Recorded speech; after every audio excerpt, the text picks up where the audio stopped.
இந்த டெர்மோ ரோலர்னா என்ன, இந்த டெர்மோ ரோலரை யார் யார் யூஸ் பண்ணணும், யார் யார் யூஸ் பண்ணக்கூடாது, இது எப்படி யூஸ் பண்ணணும், இது யூஸ் பண்ணும்போது என்ன பயாலஜிக்கலாக பெருசாக நம்ம பாடியில் சேஞ்சஸ் நடக்குது, அதனால் எப்படி ஹேர் ரீக்ரோத் ஆகுது. இப்போ நம்ம வந்து சொல்ல போகிறது வந்து பார்த்திங்கன்னா ஸ்கின்னுக்கும் பொருந்தும், அதே மாதிரி பார்த்திங்கன்னா நம்ம ஸ்கேல்புக்கு ஹேருக்கும் பொருந்தும்.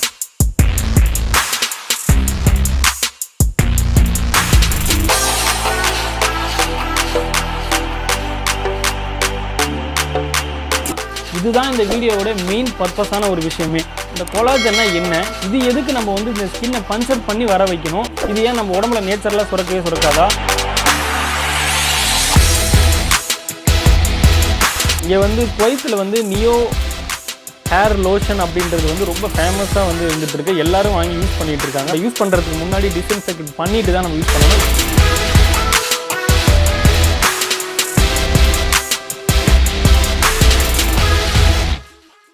ஓகே, இப்போ வந்து நம்ம இது யூஸ் பண்ண போகிறதுக்கு முன்னாடி, இந்த டெர்மோ ரோலர் நம்ம ஸ்கின்ல யூஸ் பண்ண போகிறதுக்கு முன்னாடி நாம் என்ன ஃபஸ்ட்டு செய்யணும் அப்படின்றத நான் தெளிவாக சொல்கிறேன், கேளுங்க.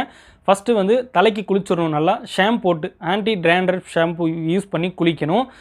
குளிச்சுட்டு வந்து உடனே நம்ம டெர்மோ ரோலர் யூஸ் பண்ணணும். டெர்மோ ரோலர் யூஸ் பண்ணுறதுக்கு முன்னாடி டெர்மோ ரோலருக்கு நம்ம என்ன பண்ணணும்னு சொல்லிட்டேன், எப்படி க்ளீன் பண்ணணும் அப்படின்றத நான் சொல்லிட்டேன், இப்போ எக்ஸ்பிளைன் பண்ணிட்டேன். இப்போ நம்ம ஆல்ரெடி குளிச்சு முடித்தாலும் நம்ம ஸ்கின்ல வந்து கண்டிப்பாக அழுக்கு இருக்கும். அது வந்து நீங்கள் நம்ம அந்த ஸ்பிரிட் இருக்கு இல்லையா, அந்த ஸ்பிரிட்டை வந்து காட்டனில் நினச்சி இப்படி தேய்ச்சிங்கன்னா உங்களுக்கே தெரியும், அதுவில் அழுக்கு நிறையா வரும். பார்த்தீங்கன்னா நிறையவே தெரியும். இப்படி நல்லா ரப் பண்ணிங்கன்னா என்ன தான் ஸ்கின்ல அழுக்கு இருந்தாலும் அது எல்லாமே வந்துடும். ஏன்னா இந்த தோலுக்கு மேலே இருக்கிற மைக்ரோ ஆர்கனிசமோ இல்லை வந்து இந்த டெர்மோ ரோலரில் இருக்கிற மைக்ரோ ஆர்கனிசமோ நம்ம ஸ்கின் உள்ளார கொண்டு விட்டுறக்கூடாது. அது நமக்கு இன்னும் இன்ஃபெக்ஷன் ஆக்கி விட்டுரும். இருக்கிற பிரச்சனை இல்லாமல் இன்னொரு பிரச்சனை சேர்த்து நம்ம கொண்டு வந்த மாதிரி ஆகிடும். ஸோ அதனால தான் வந்து இவ்வளோ நம்ம ஸ்டெரைலாக க்ளீனாக பண்ணணும்னு நினைக்கிறதுக்காக நான் சொல்கிறேன். இப்போ உங்களுக்கு சில பேருக்கு டவுட் வரும், இப்போ வந்து இங்கே மட்டும் தான் யூஸ் பண்ண போகிறேன்னா, அதனால தான் இங்கே மட்டும் நான் க்ளீன் பண்ணியிருக்கேன்னா, வேறு எங்கேயும் நான் யூஸ் பண்ணலையா அப்படின்ற கேள்வி வரும். அது மட்டும் இல்லாமல் ஹேர் இருக்கிற இடத்துல யூஸ் பண்ணலாமா வேண்டாமா அப்படின்ற பல டவுட் இருக்கு இல்லையா, அதுக்கு நான் ஆன்சர் சொல்கிறேன். ஹேர் இருக்கிற இடத்துல தயவு செஞ்சு யூஸ் பண்ணாதீங்க. அது முக்கியமாக இந்த மாதிரி அதிகமாக ஹேர் வச்சுட்டு நீங்கள் யூஸ் பண்ணாதீங்க. இப்போ உங்கள் தலைமுடி வந்து கேப் அதிகமாக இருக்குது, முடி வந்து அடர்த்தியாக இல்லை அப்படின்ற பட்சத்தில் நல்லா முடியை வந்து ட்ரிம் பண்ணிவிட்டு இல்லைனா மொட்டை அடிச்சுட்டு நீங்கள் யூஸ் பண்ணுங்கள். அப்போ தான் வந்து மற்ற முடியை வந்து இதை பாதிக்காது. இப்போ நான் அந்த டெர்மோ ரோலரை வந்து இந்த இடத்துல போட்டு நான் முடி இருக்கிற இடத்துலலாம் தேய்ச்சேன்னா முடியோட சிக்கிக்கிட்டு இருக்கிற நல்ல முடியும் வந்து பார்த்திங்கன்னா வீக் ஆகி அதையும் கொட்ட வச்சிரும். தலைக்கு நம்ம யூஸ் பண்ணும்போது அது ஒர்த்தே இல்லாமல் போயிடும், முடியில் தான் போய் படும், ஸ்கேல்பில் படவே படாது. அதுக்காக தான் நான் முடி இல்லாத இடத்துல மட்டும் நான் யூஸ் பண்ணுறேன். முடி இருக்கிற இடத்துல யூஸ் பண்ணணும்னு நினச்சிங்கன்னா கண்டிப்பாக நான் முடியை ட்ரிம் பண்ணிவிட்டு மொட்டை அடிச்சுட்டு தான் யூஸ் பண்ணணும். அப்போ தான் அது ஒர்த்தாக இருக்கும். அப்புறம் ஒரு சில பேர் கேட்பீங்க, அப்புறம் நிறைய வீடியோஸ் எல்லாம் வந்து பார்த்தீங்கன்னா நிறைய பேர் இங்கெல்லாம் யூஸ் பண்ணிலாம் வீடியோ போட்டிருக்காங்களே அப்படின்னா, அது அவங்க அறியாத போட்டிருக்கலாம். பட் உண்மையான டாக்டர் கொடுத்த அட்வைஸ் இது தான். இது வந்து நானாக சும்மா அடித்து விடலை. ஓகே, இப்போ நான் யூஸ் பண்ண போகிறேன். இது எப்படி யூஸ் பண்ணணும் அப்படின்றத நான் தெளிவாக சொல்லிடுறேன். நீங்கள் ஸ்கின்ல எங்கே போட்டாலும் சரி, ஸ்கின்ல நீங்கள் ஃபேஸில் யூஸ் பண்ணாலும் சரி, இல்லை ஸ்கேல்பில் யூஸ் பண்ணாலும் சரி, இதுதான். நீங்கள் வந்து இதை ப்ரெஷ் பண்ணும்போது பஞ்ச் வந்து ரொம்ப ரொம்ப அதிகமாக கொடுக்கக்கூடாது. ரொம்ப ப்ரெஷ் பண்ணிங்கன்னா ரோலே பண்ண முடியாது, ஃப்ரீயாக ரோல் பண்ணுற மாதிரி இருக்கணும். ஸோ இப்படி இங்கேருந்து ஒரு 10 இல்லைனா 5 இப்படி பண்ணிடுறீங்களா. இப்படி அடுத்து வந்து இந்த தப்பை நீங்கள் பண்ணாதீங்க. நிறைய பேர் இப்படியும் பண்ணுவீங்க. இப்படி பண்ணிவிட்டு திரும்பி இதே வழியில் ரிட்டன் வர்றது, அப்படி பண்ணக்கூடாது. நான் நல்லா பாருங்கள், இங்கேருந்து இப்படி போகிறோமா, அப்படியே இங்கேருந்து ஒரு 5 வாட்டி இப்படி பண்ணிடணும். இப்படி பண்ணுறோம். அடுத்து வந்து பார்த்திங்கன்னா இதை வந்து கிராஸ் வகையில் இப்படி பண்ணணுன்னா 1 2 3 4 இப்படி கிராஸாக பண்ணிக்க போகிறோம். அடுத்து வந்து இப்படி பண்ணலாம். ஒரே இடத்துல நான் முடி இல்லாத இடத்துல மட்டும்தான் பண்ணுறேன். ஸோ ஒரே இடத்துல நான் வந்து இப்படி பண்ணுறேன். இப்படி ஒரே இடத்துல வந்து பார்த்திங்கன்னா ஒரு 5 டைம் வந்து இப்படி பண்ணுறேன். 3 4 5. அடுத்து இங்கே 1 2 3 4 5. இப்போ இந்த இடத்துல எனக்கு இல்லையா,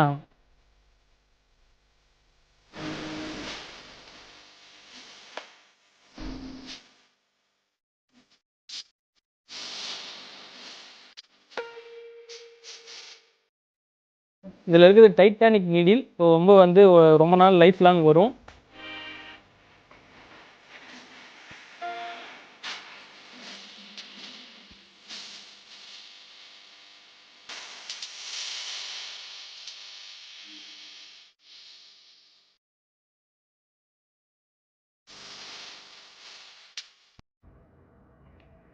ஓகேங்க. ஓகே, இப்போ நான் யூஸ் பண்ணி முடிச்சுட்டேன்.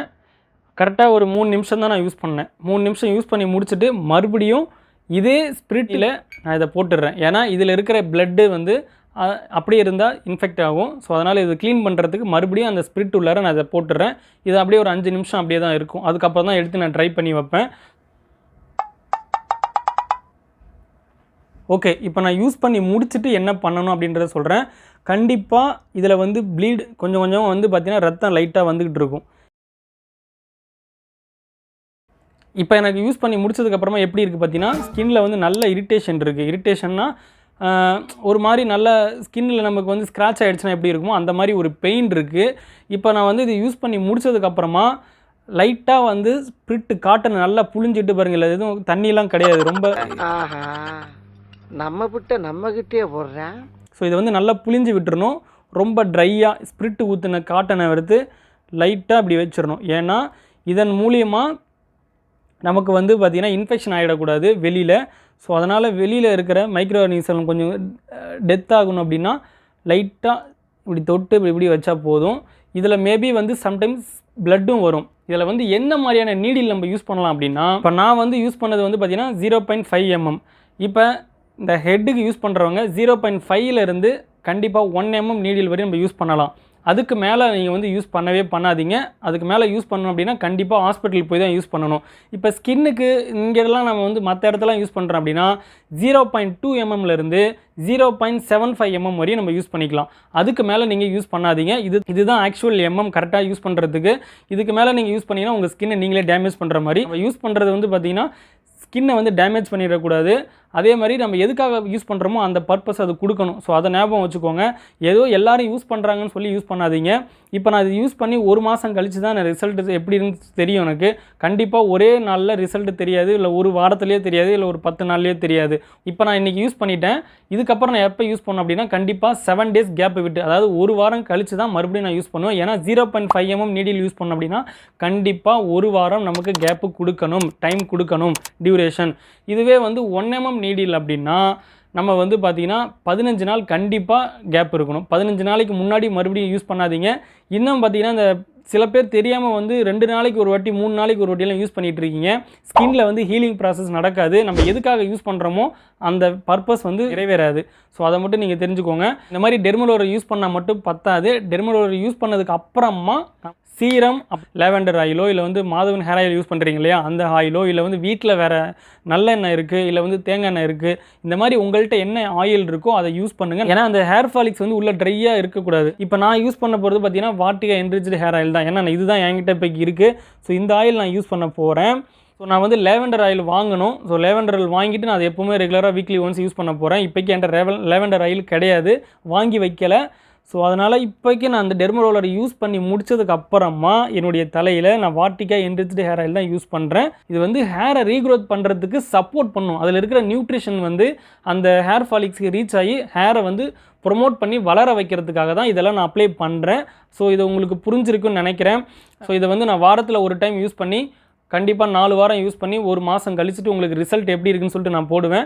அப்புறம் முக்கியமாக வந்து பார்த்திங்கன்னா இது ஸ்பஞ்ச் பண்ணிவிட்டு நம்ம படுக்கிற தலைவாணி, பெட்ஷீட் இதெல்லாம் வந்து வாஷ் பண்ணி க்ளீனாக வச்சுருக்கணும். நீங்கள் ஏற்கனவே அதிக டேட்டியோடு இருந்துச்சு அப்படின்னா, அதிக அழுக்கோடு இருந்துச்சுன்னா அப்படியே போய் படுக்காதீங்க. அது வந்து நம்ம ஸ்கின்னில் அலர்ஜி ஆக்கி விட்டுரும். ஏன்னா ஸ்கின் ஆல்ரெடி நம்ம பஞ்ச் பண்ணியிருக்கோம். அது ஹீலிங் ப்ராசஸ் பண்ணுறப்ப இந்த மாதிரி வந்து ஆர்கானிசம், மைக்ரோ ஆர்கானிசம்லாம் அதில் உட்காந்துச்சு அப்படின்னா ப்ராப்ளம் ஆகும். ஹீலிங் ப்ராசஸ் வந்து குறையும். ஸோ அதனால தான் நான் சொன்னேன். ஸோ நம்ம படுக்கிற இடத்துல வந்து பில்லோவோ பெட்ஷீட்டோ இருந்துச்சுன்னா நல்லா க்ளீனாக வாஷ் பண்ணி வச்சுக்கோங்க.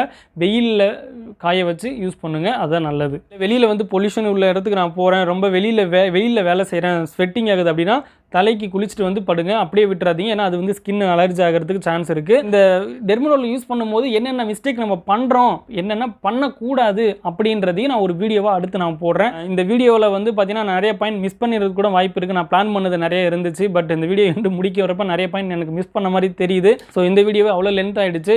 ஸோ அதனால் வந்து உங்களுக்கு ஏதாவது சந்தேகம் இருக்குது, இந்த வீடியோ பார்த்து முடிச்சுட்டு அப்படின்னா அதை கீழே மறக்காமல் கமெண்ட் பண்ணுங்கள். நான் அடுத்த வீடியோவில் கண்டிப்பாக சொல்கிறேன். முடிஞ்சால் நான் கமெண்ட்ஸ்லேயே வந்து எக்ஸ்பிளைன் பண்ணிடுறேன். ஸோ தொடர்ந்து நம்ம சேனலை ஃபாலோ பண்ணிட்டுருங்க. ஸோ இந்த வீடியோ வந்து உங்களுக்கு ஒர்த்தாக இருக்குன்னு நினைக்கிறேன். கண்டிப்பாக இந்த வீடியோ உங்களுக்கு ஒர்த்தாக இருந்துச்சு அப்படின்னா உங்கள் ஃப்ரெண்ட்ஸுக்கும் ஷேர் பண்ணி விடுங்க. உங்கள் ஃப்ரெண்ட்ஸ் யாராவது இந்த ப்ராப்ளத்தில் இருந்தாங்கன்னா அவங்களுக்கு ஒரு சொல்யூஷன் கிடைக்கும். அடுத்த ஒரு டாப்பிக்கில் உங்களை சந்திக்கிற வர உங்களுக்காக காத்திருப்பது நான் உங்கள் தமிழ்.